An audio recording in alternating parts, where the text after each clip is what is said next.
Hello दोस्तों, welcome back to my channel. मेरा OICL AO का एग्ज़ाम था, प्रीलिम्स का, कल यानी 10 जनवरी 2026 को। मैं उसका सेल्फ गिवन एनालिसिस देता हूँ। इंग्लिश में जैसे स्टार्ट हुआ तो मेरा RC से स्टार्ट हुआ था। तो उसमें एक्रेलिक नेल्स के बारे में कुछ ऐसे था। उसमें लगभग 6 से 7 क्वेश्चंस थे और उसमें एक वर्ड था फ्लो। फ्लो का मेरा आया था, फ्लो का मतलब चेंज करना था, तो वो रन आया था मेरा, मतलब रन था। और केप्ट का स्टोर्ड, एक वर्ड केप्ट भी था, इसको भी चेंज करना था तो स्टोर्ड था। और वर्ड स्वैप में जाए तो वर्ड स्वैप में आए थे सिंपल वाले, जैसे कि फिलर्स होते हैं, A B C पोजीशन दी गई होती हैं, तो उसमें से हमको चेंज अरेंज करना होता है कि किस किस क्रम में आएगा। तो ऐसे तो कुछ थे, वर्ड स्वैप था। और सेंटेंस रीअरेंजमेंट था, यानी जो पैरा जंबल बोलते हैं वो एक एक मार्क्स वाले थे। जैसे कि एक ही मार्क में दिया रहता है कि ABDC ABCDE, और एक ही सेंटेंस वाला से, मतलब ये सिंपल थे। तो ये था इंग्लिश में। और इरर के भी 4 क्वेश्चन थे, इजी इरर थे। क्लोज टेस्ट भी था, जिसमें ABCDEFGH दिया रहता है, हमको फिल करना होता है, तो ये भी इजी था। और तो इसमें मेरा इंग्लिश में अटैम्प्ट हुआ 29। और इसके बाद रीजनिंग में आता है, तो रीजनिंग मेरा पहला floor and flat puzzle open हुई थी, जिसमें P और Q दो फ्लैट दिए थे, और ऐसा कुछ मेरा क्रम बन रहा था।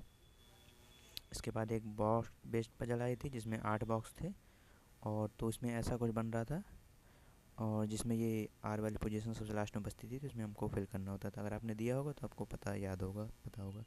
और फिर एक 6% को हाइट के इंक्रीजिंग, मतलब हाइट को इंक्रीज होते हुए उनको अरेंज करना था इंक्रीजिंग ऑर्डर पे।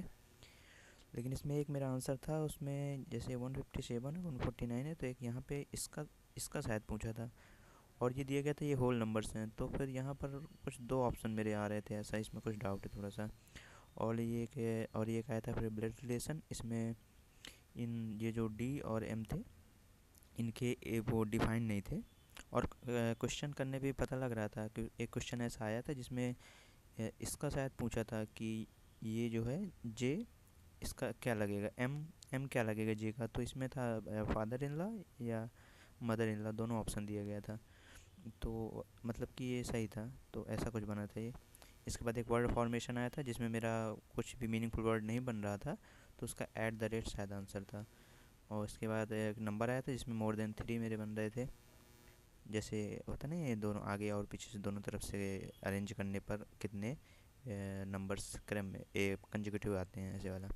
सिलॉक्स और इक्वलिटी आई थी, सिंपल ही थी। और एक फिर लास्ट में आई थी डिजिग्नेशन बेस्ड पजल, ये थोड़ी सी इसमें विद सिटी दिया गया था, तो ये मुझे थोड़ी सी कठिन लगी थी, तो मैं इसको स्टार्ट ही किया था, फिर टाइम मेरा चला गया था, तो मेरे इसमें 30 अटैम्प्ट हो पाया। इसके बाद हम क्वांट में आते हैं, तो क्वांट में एक DI आई थी, बॉय और गर्ल वाली। इसमें बॉयज़ गर्ल्स गर्ल्स दी गई थी, और जो बॉयज़ दिया गया था वो परसेंटेज मोर दिया गया था, कि मतलब गर्ल्स से कितना परसेंटेज मोर है, ऐसे करके एक DI थी। और नंबर सीरीज के 4 या 5 क्वेश्चन थे, वो बीजी थे। नंबर सीरीज में ऐसा था कि एक तो शायद मेरा ये बन रहा था 2+2 वाला, और एक ये वाला था 1.5 × 2 × 2.5 ऐसे करके वाला था, ऐसी नंबर सीरीज बन रही थी। और अप्रॉक्सीमेशन थे 5 या 6।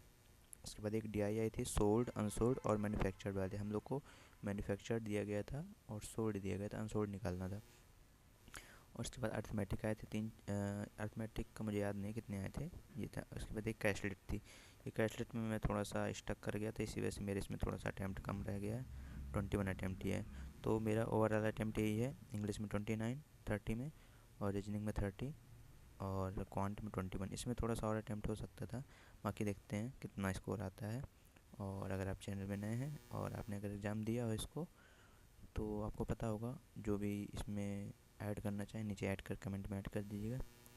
और चैनल में नए हैं तो इसको सब्सक्राइब कर लीजिएगा। Thank you.